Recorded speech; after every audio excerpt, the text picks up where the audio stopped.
నమస్కారం. సంస్కృత జిజ్ఞాసువులకు స్వాగతం, సుస్వాగతం. స్త్రీలింగ శబ్దాలు, స్త్రీలింగ పదాలు. సీత, సీతే, సీతాహ. ఏకవచనము, ద్వివచనము, బహువచనం. సీత, సీతే, సీతాహ అంటే సీత ఒక సీత, సీతే ఇద్దరు సీతలు, సీతాహ చాలామంది సీతలు. లత, లతే, లతాహ ఒక లత ఇద్దరు లతలు చాలామంది లతలు.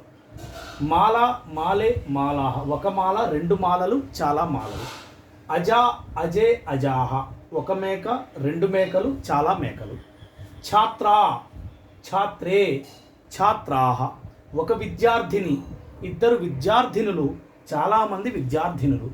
పేటిక పెట్టె, పేటికే రెండు పెట్టెలు, పేటికాహ చాలా పెట్టెలు. పత్రిక ఒక పత్రిక, పత్రికే రెండు పత్రికలు, పత్రికాహ చాలా పత్రికలు.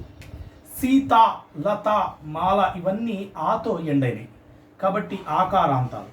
ఆ, సీతే ఆ, ఏ, ఆహా.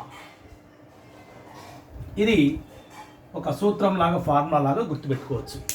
ఆ, ఏ, ఆహా. సీత, సీతే, సీతాహ. లత, లతే, లతాహ. ఆమె సీత అనడానికి సా అంటే ఆమె. ఇక్కడ చూడండి, సా, తే, తాహ. సా అంటే ఆమె, తే అంటే వాళ్ళిద్దరు, స్త్రీలింగంలో వాళ్ళిద్దరు, తాహ అంటే వాళ్ళందరూ. ఆమె వాళ్ళిద్దరు వాళ్ళందరూ. కా అంటే ఎవరు, సింగులర్, స్త్రీలింగంలో కా, పుంలింగంలో కా వేరు కహ, స్త్రీలింగంలో కా ఎవరు, కే ఏ ఇద్దరు, కాహ ఏ అందరు. సా కా, సా కా సింగులర్, రెండు సింగులర్సే, సింగులరే అడగాలి. ఆమె ఎవరు క్వశ్చన్ అంటే సా సీత, ఆమె సీత. సా లత, ఆమె లత. సా మాల, అది మాల. సా అజ, అది మేక. సా ఛాత్ర, ఆమె విద్యార్థిని. సా పేటిక, ఆమె అది పెట్టె. సా పత్రిక, అది పత్రిక. తేకే ఆ రెండు ఏవి లేదా వారిద్దరు ఎవరు. తే అనేది స్త్రీలింగంలో ద్వివచనం. తేకే ఇప్పుడు ఇద్దరు గురించి అడగాలి. అక్కడ ఇద్దరున్నారు, ఇద్దరు గురించి అడగాలి అనుకున్నప్పుడు వారిద్దరు ఎవరు అనాలి. వారందరూ ఎవరు అన్నా, ఆమె ఎవరు అన్నా తప్పవుతుంది. వారిద్దరు, ఆ వారిద్దరు అనటానికి స్త్రీలింగంలో తే అంటారండి. స్త్రీలింగంలో తే. కే అంటే ఆ ఇద్దరు. తే కే ఆ ఇద్దరు. కే ఎవరు, ఎవరు అంటే ఆ ఇద్దరు ఏ ఇద్దరు అని అర్థం. తే కే అంటే తే సీతే, తే లతే, తే మాలే, తే అజే, తే ఛాత్రే, తే పేటికే, తే పత్రికే. ఈ రకంగా చెప్పచ్చు. తాహ కాహ. తాహ అనేది పుంలింగం, స్త్రీలింగం అది ప్లూరల్ అన్నమాట. స్త్రీలింగం బహువచనం. తాహ అవి అన్నీ లేదా వారందరూ, స్త్రీలందరూ ఉన్నారు. గర్ల్స్ క్యాంపస్లో స్టూడెంట్స్ ఉన్నారు.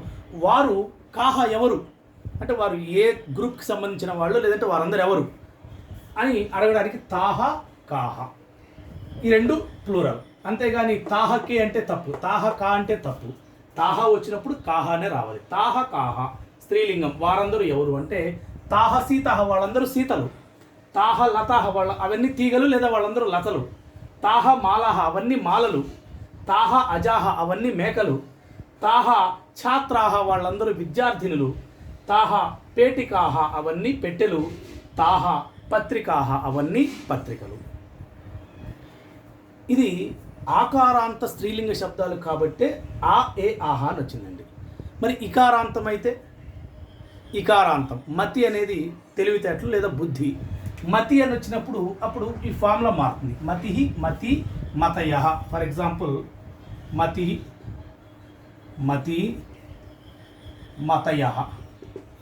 ఈ అహ అలా ఫామ్లో మారుతుందండి. అప్పుడు సామతి అదేంటి అంటే సామతి అది బుద్ధి. తే మతి, తాహ మతయ. ఈ రకంగా చెప్పచ్చండి. నర్తకి, నర్తక్యౌ, నర్తక్య. అలాగే గాయని, గాయన్యౌ, గాయన్య. ఈ రకంగా ఇకారాంతానికి వేరే సూత్రాలు ఉంటాయండి. అలాగే ఉకారాంతానికి వేరే సూత్రాలు ఉంటాయి. అవి ఆ ప్రథమా విభక్తి ఫార్ములాస్ నేర్చుకుంటే ఆ ఫార్ములా ఒకటి నేర్చుకుంటే అది ఏ అంతమో దాన్ని బట్టి దానికి సంబంధించినటువంటి ద్వివచనం బహువచనం రాయొచ్చు. ఏవి రాసినప్పటికీ స్త్రీలింగంలో ఇవే వాడాలి. సింగులర్కి సా, డ్యూయల్కి తే, ప్లూరల్కి తాహ. సాతే తాహ, కాకే కాహ, ఇవి క్వశ్చన్ ట్యాగ్, క్వశ్చన్ అడగడానికి కాకే కాహ. విన్నందుకు ధన్యవాదాలు. శుభం.